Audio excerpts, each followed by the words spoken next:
Čau všichni, kanál Toparem Shopu, nový video. V tom si budeme společně povídat o noži od společnosti ANV Knives, neboli Actanon Verba. ANV je vlastně značka. Vím, že jste zvyklí, že u nás na kanále dělá prezentaci nožů někdo jiný. Nicméně, když jsem měl tenhle nůž, ještě spolu s jedním nožem, na který jsem taky dělal video v ruce, říkal jsem si, že bych je moc rád prezentoval já. Takže jdeme na to.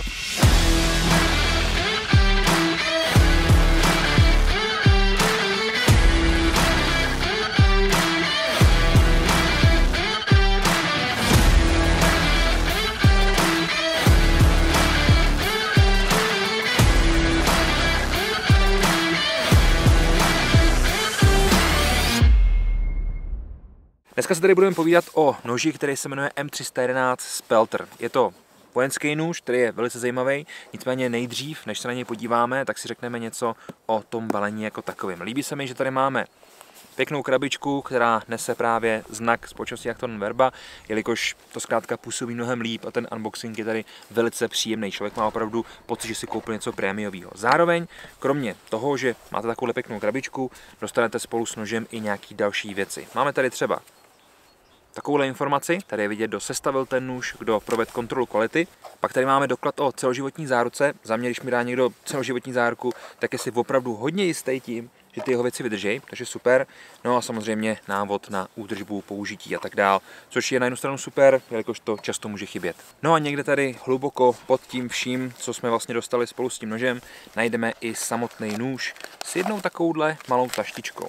Takže si můžeme vyndat. Jo, máme tady ještě nálepku, paráda. A když máme nůž takhle pěkně vyndaný, můžeme si říct něco k tomu názvu.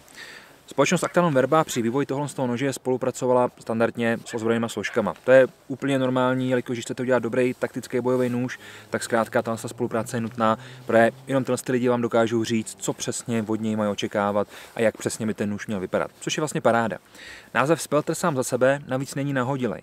Stejnojmenně se jmenovala i operace za druhé světové války, kdy v roce 1944 proběhl výsadek na území protektorátu Čech a Moravy.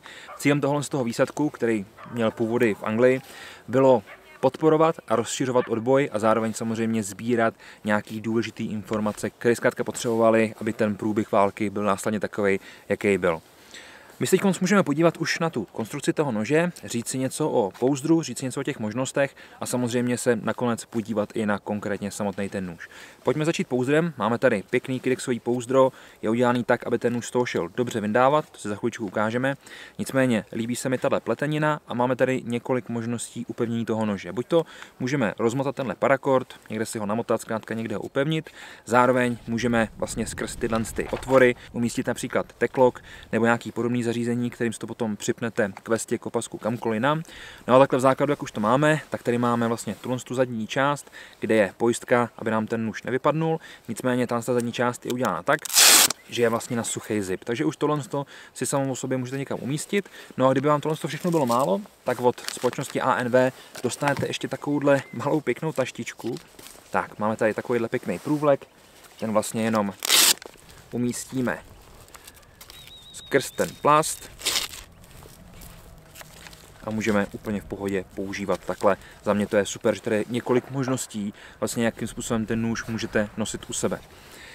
No, tím jsme si tady řekli něco o té konstrukci vlastně toho pouzdra, o nějakých možnostech nošení a myslím si, že je čas si ten nůž vytáhnout ven a podívat se na to, co si vlastně pro nás Actanon Verba připravili.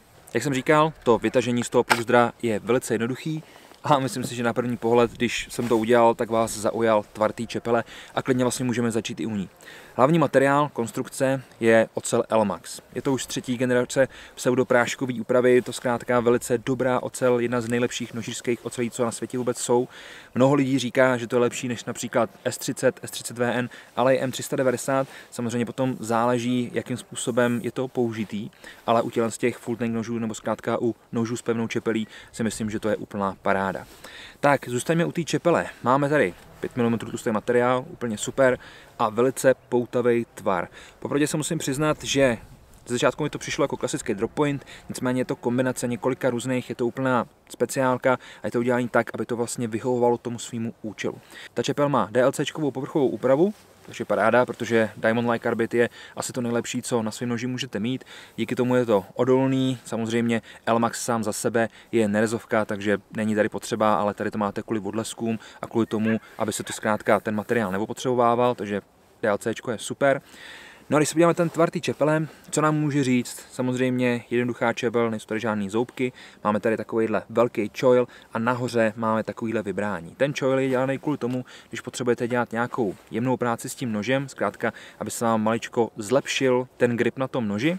No a tady nahoře je potom takovýhle další vybrání, který slouží například pro zapření palce a v tu chvíli máte opravdu velkou kontrolu nad tou čepelí. Můžete opracovávat dřevo, zpracovávat maso, stahovat zvěř, zkrátka dělat s tím všechno, co budete potřebovat. Opravdu tyhle ty možnosti, ta konstrukce i to, jak to vypadá, je za mě velice dobře udělaný, velice dobře zvolený. Čepel má délku 13 cm, jak jsem říkal, tloušťku to má nějakých 5 mm.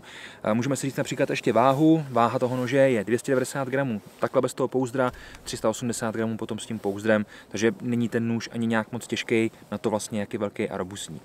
Ještě jednou se můžeme podívat na detail té čepele, je to opravdu paráda. Myslím si, že ty různé možnosti, ty manipulace, respektive toho uchopení té čepele, toho nože, jsou tady opravdu parádní. No, když jsme si řekli něco o čepeli, můžeme se podívat na rukojeť jako takovou. Střenky jsou z mikarty, ta mikarta je obráběná trojrozměrným obráběním. Je to opravdu velice ergonomický a myslím si, že spousta lidí z toho bude nadšená. Samozřejmě nahoře máme takovýhle zdrsnění, jsou to standardní vroubky, jsou pro zapření palce, na druhé straně to samé, tady máme vlastně ze spoda úplně to samé, to znamená, že na 3 místech máme ty střenky nebo tu rukojeť udělanou tak, aby jsme se tam mohli zapřít ruku. Samozřejmě potom si to můžete vzít na revers, opřít si palec tady nahoře, ukazovák potom na tom druhém. Opravdu je to dělaný tak, zkrátka, jak jsem říkal, aby to mohlo plnit tu taktickou činnost. Ale na druhou stranu nevidím vůbec žádný důvod, proč bychom ho nemohli mít nějaký standardní bushcraft, protože ten nůž opravdu tou svojí konstrukcí si myslím, že toho nabídne spoustu. No, ještě bych se rád zpátky vrátil k té mikartě jako takový. Ta je udělaná opravdu velice precizně.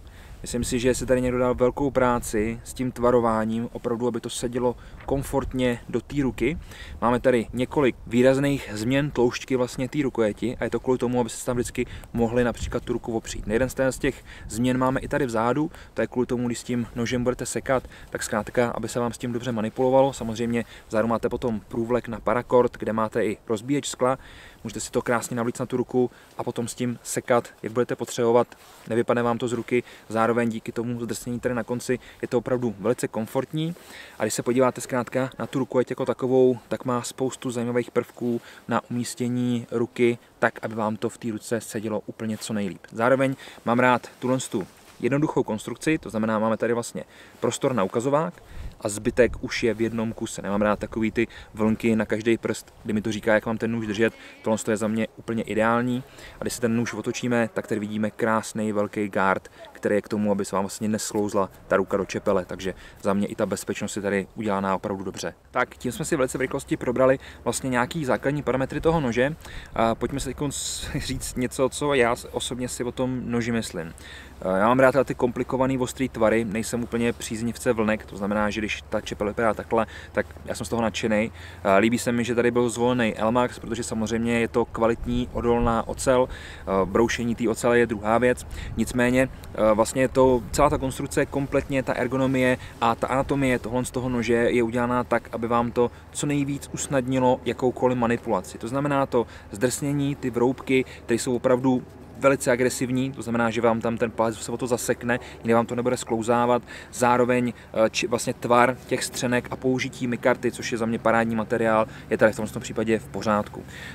Ten nůž je udělaný tak, aby byl taktický, aby byl zkrátka sloužil pro armádu, ale jak už jsem říkal před chvilkou, nevidím důvod, proč by to někdo nemohl mít, například nějaký bushcraft. Navíc při celkové délce 27,5 cm, kdy 13 cm má čepel a střenky sami za sebe, nebo ta rukojeť má 14,5 cm a s váhou 290 gramů je to velice dobře konstrukčně zvládnutý nůž, který by měl vzbudit vaši pozornost.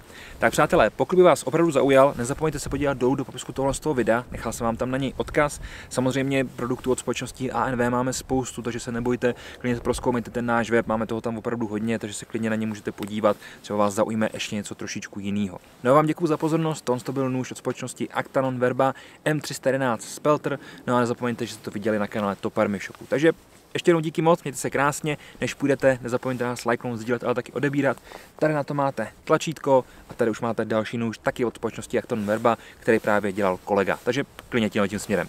Ještě jednou díky moc, mějte se hezky, ahoj.